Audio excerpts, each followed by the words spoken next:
اعوذ باللہ من الشیطان الرجیم أعوذ بالله من الشيطان الرجيم. بسم اللہ الرحمن الرحیم بسم الله الرحمن الرحيم. تختی نمبر 1 تختی نمبر 1 تختی نمبر 1 مفردات مفردات. مفردات کس کو بولتے ہیں؟ مفردات کس کو بولتے ہیں؟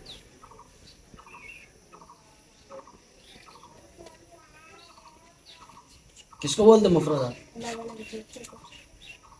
الگ الگ حرفوں کو مفردات بولتے ہیں. تو مفردات کے حروف کتنے ہیں؟ کتنے ہیں؟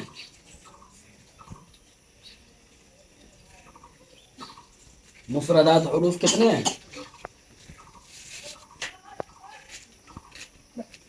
32 ہے. کتنے ہیں؟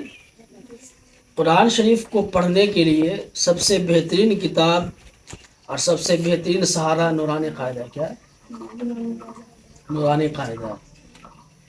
جس نے نورانی قاعدہ کے تختیوں کو قاعدے سے سمجھ لیا اور مضبوط طریقے سے پڑھ لیا، کیا کیا؟ مضبوط طریقے سے ان کے قواعد کو، ان کے قوانین کو اور ان کے حروف کی ادائیگی کو، نورانی قاعدہ جو حروف ہے ان کے مخرجات کو جو بچے سمجھ لیا قاعدے سے، اس کو قرآن شریف کے پڑھنے میں کوئی دشواری نہیں ہوتی. آئی بات سمجھ میں؟ تو سب سے پہلے آپ لوگوں کو مخرج کی پڑھائی پڑھوائی جائے گی کہ الف سے لے کے یا تک الف کا کیا مخرج ہے، با کا کیا مخرج ہے، تا کا کیا مخرج ہے، تا کا کیا مخرج ہے، جیم کا کیا مخرج ہے، حا کا کیا مخرج ہے، خا کا کیا مخرج ہے. تو پہلے تو ابھی آپ مفردات پڑھ رہے ہیں. مفردات کہتے ہیں الگ الگ حرفوں کو فردن فردن، ایک ایک جو ایک دوسرے سے الگ ہو. الف مفرد حرف ہے، با مفرد حرف ہے، تا مفرد حرف ہے، سا مفرد حرف ہے. تو اسی طریقے سے مفردات جتنے بھی ہیں وہی مرکب بنتا ہے. کیا بنتا ہے؟ وہی مرکب بنتا ہے. اور مرکبات بن کر وہی ایک دوسرے حرف سے ملتا ہے نا. پھر اس پر عبارت یعنی زبر زیر پیش ڈلتا ہے، تب جا کر اپنی شکل بدلتا ہے.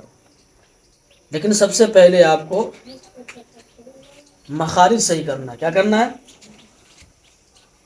جو حروف کے مخرج ہیں، نکلنے کی جگہ ہیں، ان کو صحیح کرنا ہے. تو سب سے پہلی بات کہ کسی بھی چیز کو شروع کرنے سے پہلے اللہ کے نام سے شروع کی جاتی ہے نا. تو اعوذ باللہ من الشیطان الرجیم. أعوذ بالله من اعوذ میں پہلے الف ہے، اس کے بعد عین ہے. الف اور عین آواز سیم نکلتی ہے، لیکن فرق یہ ہے کہ الف کی آواز اور عین کی آواز میں فرق. الف کی جو آواز نکلتی ہے وہ ہونٹ گول ہوتا ہے، دانت کے بیچ سے نکلتا ہے الف. اور عین کی آواز جو ہوتی ہے حلق کے بیچنی حصے سے نکلتا ہے عین. تو اعوذ اعوذ اعوذ اعوذ ہاں باللہ من الشیطان الرجیم. باللہ. من الشيطان. بہت سارے بچے جو ہے، ابھی تم چھوٹی ہو، ابھی پہلے فرسٹ قاعدے میں بہت سارے بچے ایسے جن کو میں نے پڑھایا ہے کہ لفظ اللہ کے لام سے پہلے زیر ہو تو لفظ اللہ کے لام باریک ہوتا ہے. باریک کا مطلب یہ ہوتا ہے کہ وہ پتلی آواز میں پڑھی جاتی ہے. کیا ہوتی ہے؟ پتلی آواز میں پڑھی جاتی ہے. اور وہی لفظ اللہ کے لام سے پہلے زبریہ پیش ہو تو لفظ اللہ کے لام پر پڑھا جاتا ہے. مطلب ہے کہ موٹا کر کے پڑھا جاتا ہے. تو اعوذ باللہ، با کے نیچے زیر ہے، لفظ اللہ کے لام سے پہلے زیر ہے، اس لیے لفظ اللہ کا لام کیا ہوگا؟ یہاں باریک ہوگا. اعوذ باللہ، یہاں بھی اعوذ باللہ. بہت سارے بچے غلطیاں یہ کرتا ہے، اعوذ باللہ پڑھتا ہے، یہ غلط ہے. کیا ہے؟ غلط ہے. اصل کیا ہے؟ اعوذ باللہ. کیا ہے؟ أعوذ بالله. ہاں. کیوں؟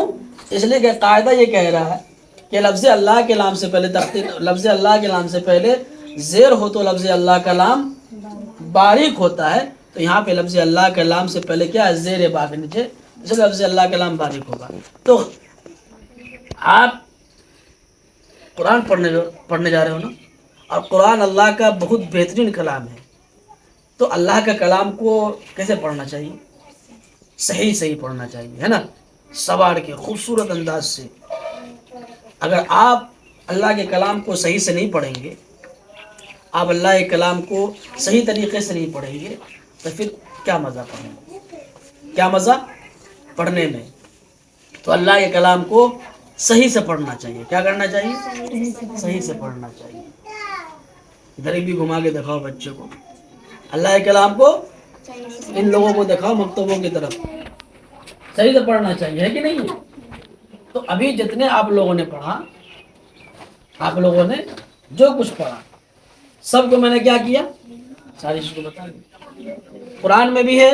تو قرآن جب پڑھو گے تو قرآن کو پڑھنے کے لیے کیا شرط ہے؟ اچھا قاعدہ پڑھنا ہے، اچھے سے سمجھ کے پڑھنا. جب اچھے سے سمجھ کے پڑھیں گے تو مزہ بھی پڑھنے میں آئے گا. بہت سارے لوگ پڑھتا الحمدللہ رب العالمین، ہے نہیں؟ غلط ہے. غلط ہے کہ نہیں ہے؟ تو پڑھنا کیا چاہیے؟ الحمدللہ. کیا پڑھنا چاہیے؟ الحمد لله. رب العالمین. یہ صحیح ہے. وہ الحمدللہ رب العالمین غلط. غلط ہے نا؟ اس لیے ایسا نہیں پڑھنا چاہیے. تو انشاءاللہ صحیح پڑھو گے. پڑھو گے نا صحیح پڑھو گے، قاعدے سے پڑھو، انسان بنو اور زبردست پڑھو. قرآن پڑھنے کا صحیح طریقہ ہے یہ نورانی قاعدہ کے اندر آپ کو ملے گا. کہاں ملے گا؟ نورانی قاعدہ کے اندر ملے گا.